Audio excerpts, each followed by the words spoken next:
Hello भक्तों, आज मैं शिव महापुराण की विदेश्वर संहिता का 9वां अध्याय सुनाने जा रही हूँ। उससे पहले सबको हर हर महादेव, जय शिव शंकर। आज मैं कथा शुरू करने जा रही हूँ। 9वां अध्याय, ईश्वर द्वारा ब्रह्मा विष्णु को ज्ञान दान। श्री नंदिकेश्वर बोले, हे सनत कुमार, अब ब्रह्मा विष्णु हाथ जोड़े हुए शिव जी के बगल अगल में जा बैठे। फिर उठकर पुरुष वस्तुओं से प्राकृतिक पुरुषवाचक जैसे हार, नुपुर, केयूर, किरीट, मणिकुंडल, यज्ञसूत्र, उत्तरीय वस्त्र, माला, रेशमी वस्त्र, तांबूल, कपूर, चंदन, अगरलेपन, सुगंधित द्रव्य, सुगंधित आदि, धूप, दीप, श्वेत छत्र, व्यंजन, ध्वजा, चमर और मन से अतीत वाणी द्वारा तथा और भी बहुत सी दिव्य वस्तुओं द्वारा उपहार प्रस्तुत कर ब्रह्मा और विष्णु ने शिव जी की पूजा की। शिव जी ने उस चढ़ाई हुई वस्तुओं को उठाकर सब में वितरित कर दिया, परंपरा की रक्षा की। पुनः ब्रह्मा विष्णु से पूजित शिव जी प्रसन्न हो उनसे बोले, हे वत्स, ऐसे महान दिनों में तुम्हारी पूजा से मैं संतुष्ट हुआ। अतएव अब आज से यह दिन शिवरात्रि नाम से प्रसिद्ध एक बड़ा पवित्र दिन होगा, जो कि मेरी प्रिय तिथि होगी। इस शिवरात्रि के दिन जो मेरे लिंग वेद शिव की पिंड की पूजा करेगा, वह सृष्टि विधायक तक होगा। यदि कोई जितेंद्रिय निराहार रहकर 1 वर्ष निरंतर मेरी पूजा करेगा तो वह बड़ा तपस्वी होगा।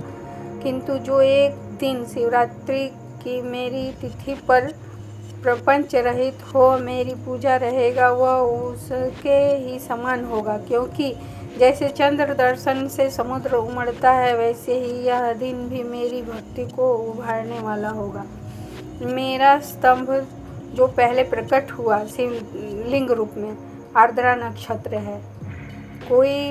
यदि कोई अगहन में आर्द्रा नक्षत्र में उमा सहित मेरे रूप का या मेरे बेर लिंग के ही दर्शन करेगा, वह मेरे परम प्रिय कार्तिकेय से भी अधिक प्रिय लगता है।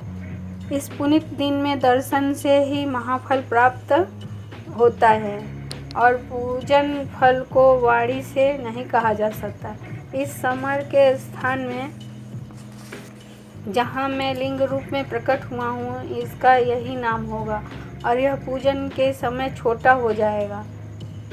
यह मुक्ति भुक्ति देने वाले के साथ ही दर्शन, स्पर्श और ध्यान से आवागमन से मुक्ति देने वाला होगा। विश्व में इसका नाम अरुणाचल होगा और यहाँ शरीर छोड़ने वालों को मुक्ति प्राप्त होगी। जो इस लिंग में मुझ परमेश्वर लिंगेश्वर की पूजा करेगा, उसे सालोक के सामीप्य, सारूय, सारथी और सायुज 5 प्रकार की मुक्ति प्राप्त होगी और सब भी अपने इष्ट को प्राप्त करेंगे। फिर तो ब्रह्मा विष्णु के युद्ध में जितनी सेना मारी गई थी, उन सबको शिव जी ने अमृत बरसा कर जीवन प्रदान किया और उन दोनों की परस्पर शत्रुता को भी यह कहकर समाप्त किया कि मेरे सकल और निष्कल 2 स्वरूप हैं, जैसा और किसी का नहीं है, इसलिए कोई और ईश्वर नहीं हो सकता। हमारा एक तो स्तंभ लिंग रूप है और दूसरा निष्कल सगुण रूप ईश्वर है। ये दोनों ही रूप सिद्ध हैं। बड़ा आश्चर्य है कि तुम लोगों ने अज्ञानवश अपने को ईश्वर मान लिया था। उसे ही दूर करने के लिए मैं संग्राम भूमि में आया। अब अभिमान त्याग मुझ ईश्वर में भक्ति करो।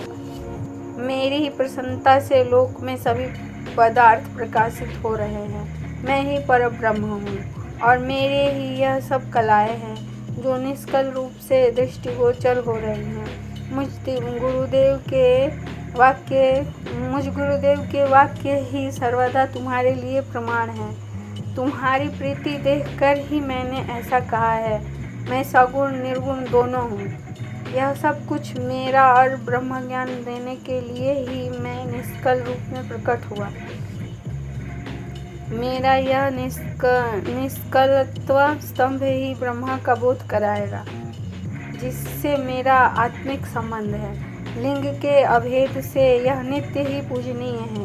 जो मेरे इस लिंग की स्थापना करता है, वहाँ मैं अप्रतिष्ठित ही प्रतिष्ठित रूप में रहता हूँ। वहाँ मैं अप्रतिष्ठित भी प्रतिष्ठित रूप में रहता हूँ। मेरा लिंग रूप प्रधान और बेर रूप गौण है। बेर में स्थान की क्षेत्रता नहीं है और लिंग में स्थान की क्षेत्रता है। भोले बाबा भोलेनाथ की जय।